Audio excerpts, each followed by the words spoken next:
older I get, the more real is life, truly. I was reflecting a moment ago on back when I was maybe 21, 22. I remember how I would take a book with me everywhere I went. And of course, that was back before social media and scroll our ways into dullness. Well before podcasts and YouTube channels and all of that.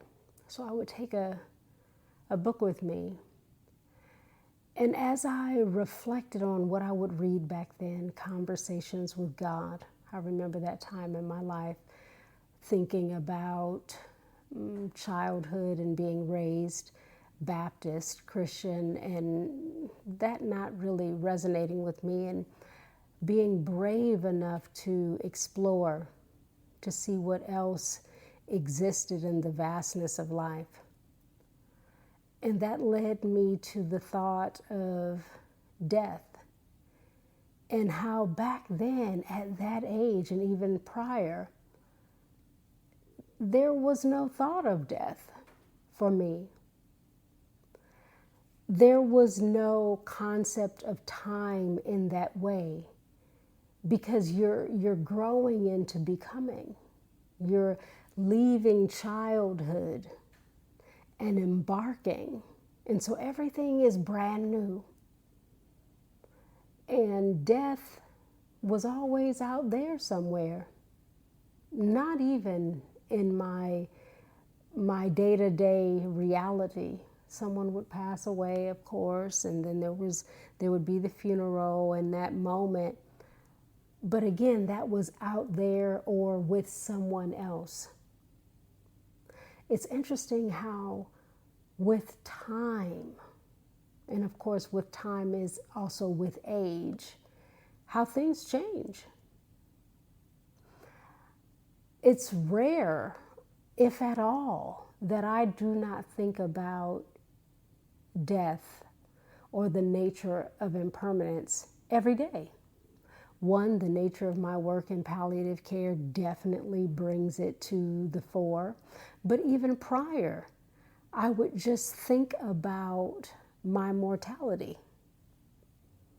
Think about the reality that, wow, one day I will no longer exist. And it's one thing to know that, this theoretical way, the science way, yes. But then if you really take a moment and enter into that, it's like you knock on the door and you know, okay, the door opens, death will come one day. But then not only have you knocked on the door and understood the entry theoretically, now there's a storm outside, so you need to stay the night. There's something more intimate that comes with staying the night. It's different from visiting. Now you're in the intricacies of things, the shower, the bathroom, the bed, all of the things that come with staying the night, the couch. And with age, I recognize the intimate nature of things. And so when I contemplate that, when I enter in and stay the night, I'm now in something closer to the practice of death, where I ask myself questions, if you had a diagnosis and this was the path, what would you do? You know so much. What would you do? Who would you want to be there with you? And can you believe that one day you will not exist? Do you want your Facebook still running? Do you want your Instagram still going on?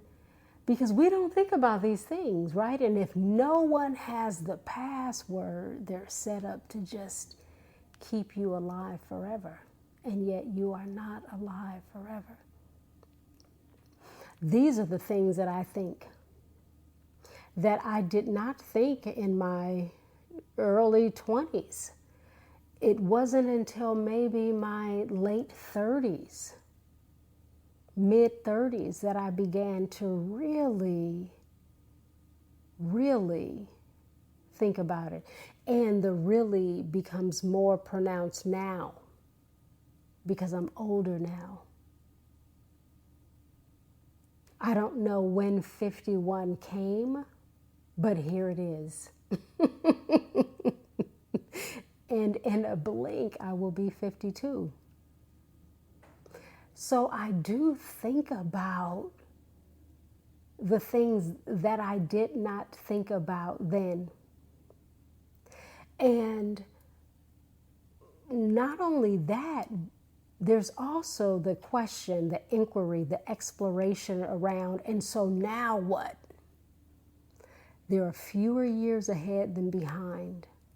And not only are there fewer years ahead than behind, but you're also aging and things change. No matter how healthy you are, things change with age. And so what are your intentions now? How do you want to spend the time now? These are questions I ask myself. These are questions that I ponder randomly while watching a movie or a series. I will pause and drop into that if it shows up in my energy. Because when things show up in our energy, they're doing that for a reason. It's like, inspiration is perishable. The gentleman that says that, Naval Ravikant, I think is his name. Inspiration is perishable. And so when I have these flashes, I like to pause and be with that to see where the road goes, to see what insight is available, what wisdom, knowledge, and understanding exists in this potent interruption of the moment. I like to pay things some attention because there's often a gift there. And so now it's not only, okay, one day I will no longer be, let's think about all of the ways around that. And what does that look like? And while I am alive, how am I spending my time, and what am I doing, and what are my intentions, and what is the path that I'm on? What am I creating? What magic am I accessing? Because the status quo continues on. The machine will always be in operation. The system will exist. Where is the meaning and purpose, however? The thing that's most personal, most intimate and connective to my life, and of course, what I'm connected to in my life, my partner, my friends, people I really care about. Life is something. Life is really, really something. And I invite us to think about it. I invite us to think about the years not too long ago and who you were, where you are now, where you are taking yourself forward. Your family, your friends, your heart, your health, your wellness, your intention, your focus. It's really something to know this is all we get. And it could really be sufficient if we're living well, or it could feel like a ripoff if we're not. If I need more time, what am I not being present for right now in the time that I have? These are the things that cross my mind. And I appreciate being able to share these things with you.